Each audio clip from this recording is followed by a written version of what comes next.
Okay, now see, I'm giving you one example. Suppose mass is 10 kg.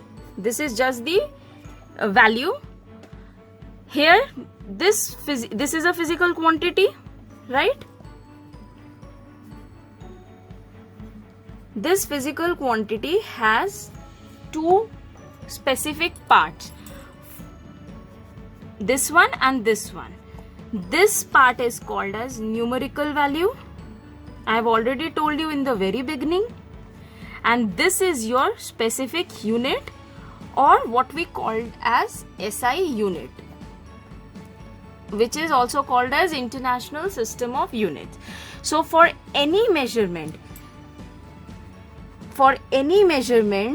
we have two parts or two subparts. One is the value and second one is the unit. Right? Till now it is clear? I have used one word, numerical value. What is this numerical value? This is nothing but the number, right? So numerical values means how many times this particular number is used in the given physical quantity. I am repeating this statement. How many times the particular number, here number is 10, is used in the given physical quantity, which is here is mass. So you write down the definition. How many times the above selected unit is contained in the given quantity. Means, in this example, mass is 10 kg. That means this specific unit, kg, is used 10 times. Or if I'll say length, 20 meter. This means this meter is your SI unit.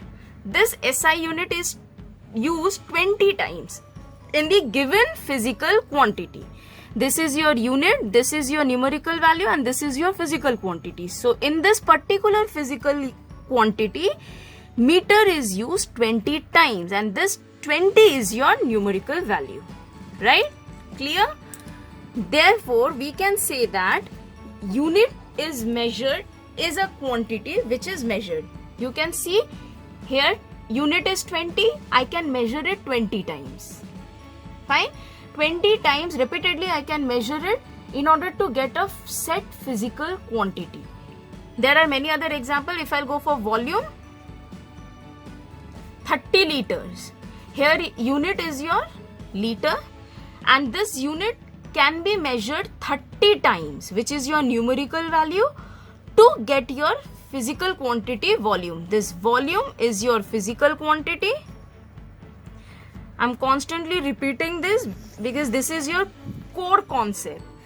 Volume is your physical quantity. This liter is your SI unit, which can be measured.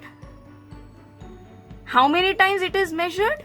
It is measured 30 times. This 30 is your numerical value.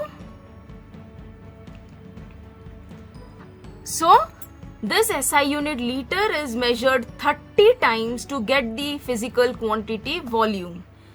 Is it clear? I hope it's clear now. Therefore, we can write physical quantity is equal to numerical value into unit. Remember this definition. This is very, very important. Physical quantity is numerical value. This numerical value into your SI unit.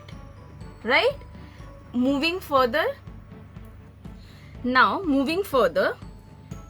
Till now it is clear? Moving further, we have to remember certain basic parameters while choosing a particular unit. These are convenience size, That means unit should be of convenient size. I'll explain you. It should be reproducible and it should be without any ambiguity. Now, starting with the first one, that is, it should be of convenient size. That means any particular unit or SI unit should not change. Remember this, should not change with place and time. That means the size of SI unit or the value of SI unit should remain same across the globe. It should not change with time and place.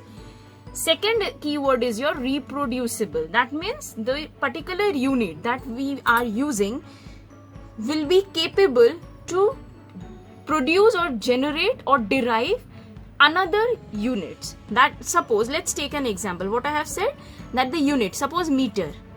This meter is a SI unit, right? This is universal, so our first criteria is met. It is of convenient size. Next is it should be reproducible. That means from this meter, which is your SI unit, we can derive other units or further units. And these further units are called as derived units. Why I am saying derived units? They are not your SI units. SI units are your set standard units. SI units are your standard units. This is standard. This will not change.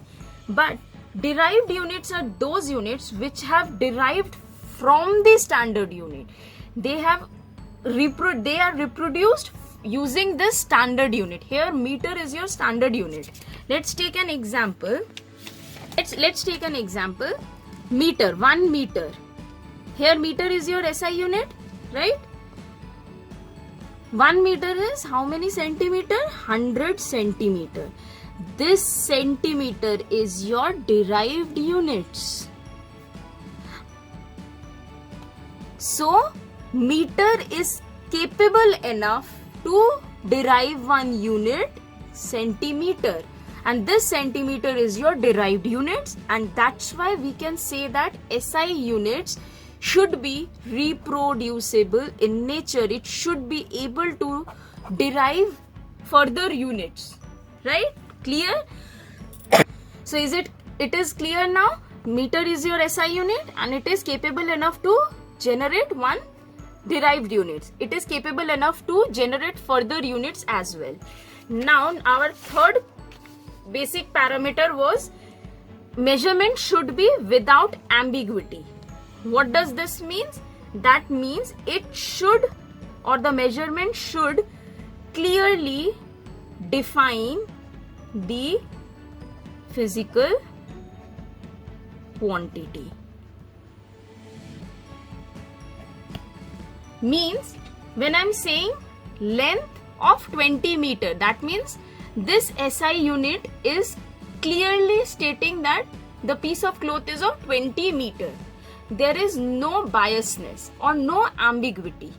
So what we have studied till now, we have studied what are physical quantities.